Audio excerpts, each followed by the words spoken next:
Right now, we go to Dr. Walid Phares.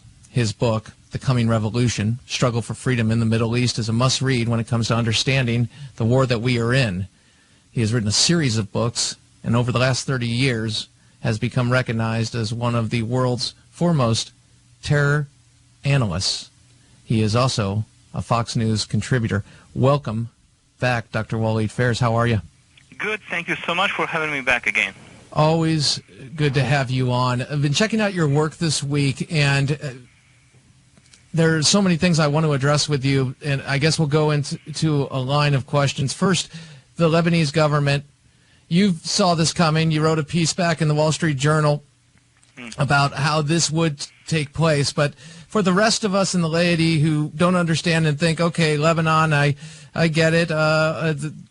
We're in a situation there where Hezbollah is part of the government and is something that President Bush tried. We saw the Cedars Revolution. We thought we made a big push for freedom, and the coming revolution, struggle for freedom in the Middle East. You highlight the Cedars Revolution. So what has happened in Lebanon, and why is the government collapsing? Is it a coup? It is a coup, yes. Let's begin by defining it as it is, but it's a phased coup, meaning it was done in slices, like the salami strategy.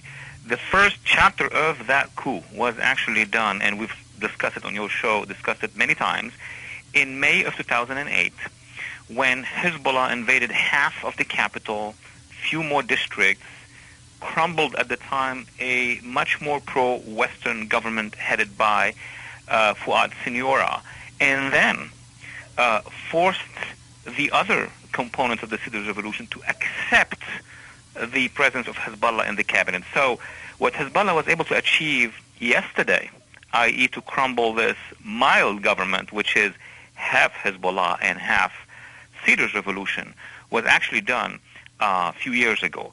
Now, what prompted this move, which was projected, I would say even expected, that is to crumble the Saad Hariri government. First, look at the symbolism. Saad Hariri, the Prime Minister of Lebanon, was meeting with President Obama a few hours before that meeting took place in the White House. Hezbollah declares the withdrawal from the cabinet and therefore the collapse of the government. Why?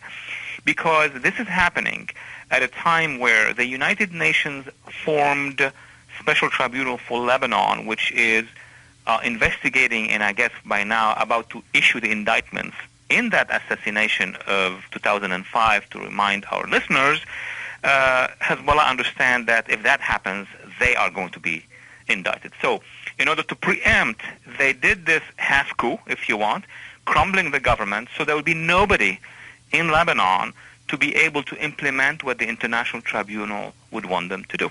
That's the reason behind the crumbling, yeah. Not to sound crass, but why should Americans care? Why does this matter to us? And other than, obviously, we want people to be free, that the Syrian government's thuggish and that they're connected in a big way to Iranian Hezbollah. So tell me, how does this impact us? Because this is a major event, and people can say, oh, okay, it's in Lebanon, okay, that happens, it's always peace in the Middle East, whatever. Why does it matter, Dr. Walid Phares? Well, you're absolutely right to ask the question, and that gives me the opportunity to address at least your audience, which is very important to us. Number one, Hezbollah is funded and armed and trained and backed by the Iranian regime, with which we have a major problem on the nukes.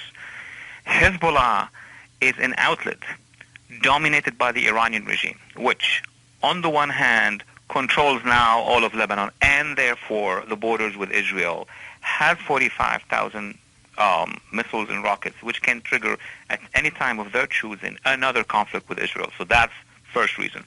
Second reason, Hezbollah has cells across the Middle East, which are basically training and working with insurgents and jihadi groups against us and our allies, including in Iraq. We have the evidence for that. In northern Yemen, in eastern Arabia, they are terrifying and terrorizing all the governments, the moderate governments who are oil producers. That's why we can't even control or convince them to control the price or the production. Then jump to Africa. Hezbollah is omnipresent in Eritrea, in Sudan, in Western Africa. Then cross the Atlantic. Hezbollah has now bases, guess where, in this hemisphere. Downtown Caracas, Hezbollah has headquarters, down to Brazil, Argentina, and other parts of the Andes. And as Congresswoman Sue Myrick, member of the Intelligence Committee in the House, has said over the past few months, Hezbollah is now present in the northern border of Mexico. That would be on our southern flank. So if all these reasons are not important for us as Americans, from the homeland security all the way to Iraq and Iran, I think it's very important for Americans to understand that Hezbollah's fate and its impact on us is just huge.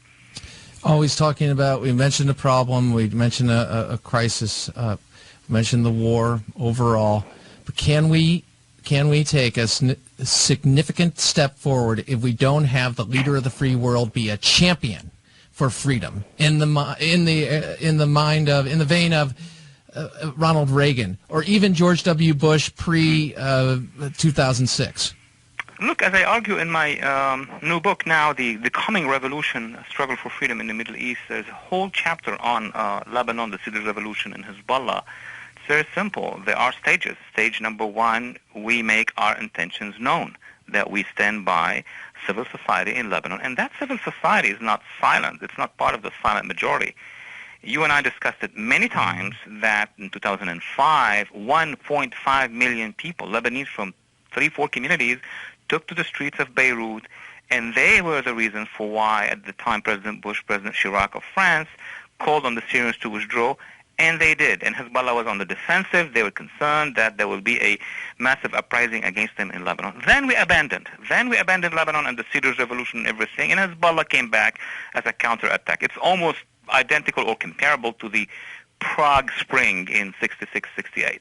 Now, what the United States needs to do, President Obama and his administration, and also backed by this Congress, is to take the issue to the Security Council. We need to make it into an international issue. Hezbollah is not just targeting the local Lebanese government or us.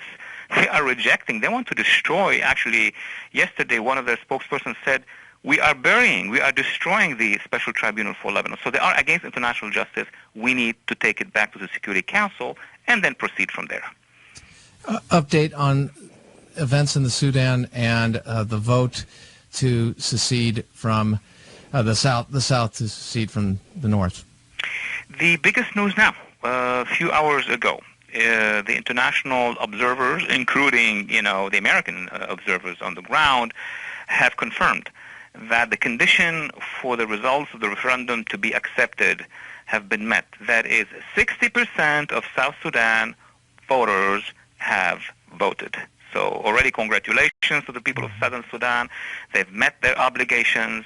Now, whatever the results are going to be, that would be, Sunday night or Monday or after that, well, that would be the future of Southern Sudan. I do expect, like many analysts and observers, that the overwhelming majority of the people, the African people of Southern Sudan, are going to call for self-determination and form their own country. And I would say from now, congratulations, because they have been struggling for 30 years, sometimes alone in the jungle, sometimes in exile, but they were withstanding and they were able now to obtain their freedom. Amen. Now, another death of a murder of a Coptic Christian in Egypt, and there's been been response from the Coptic Christian community. Tell me, what is the state of things for Christians in Egypt today? Very bad, my friend, because on the one hand you have a very sizable community. We're not talking about a few hundreds or even thousands or 100,000, freshly convert individuals in Egypt to Christianity. That's not the case. Right. We're talking about a native population of Egypt, which was there even before the Caliphate. I mean, we're talking 1,350 years ago. Their size today is 15 million, about 15 million. That would be 3 times the size of the entire Palestinian population, or even Israel, the population of Israel. And yet, they have not gotten enough attention, neither from the international community or from the United States, until most recently. They have been suppressed, persecuted, for many years. But now they are under the direct attack of the jihadists, Al-Qaeda, and others. The problem of the Copts is that they are dispersed in Egypt. They don't have an area of their own. The second problem of the Copts is that they are in a country with which we have friendly relations, that the Egyptian government, recipient of $1.8 to $2 billion a year. So we need to do more because precisely the Egyptian government is, against Al-Qaeda, is containing Iran. They should be paying more attention to their own minority and extend more protection than they have done in the past. Are they able? They are able if they want to. What I think President Mubarak's bureaucracy is afraid of is this.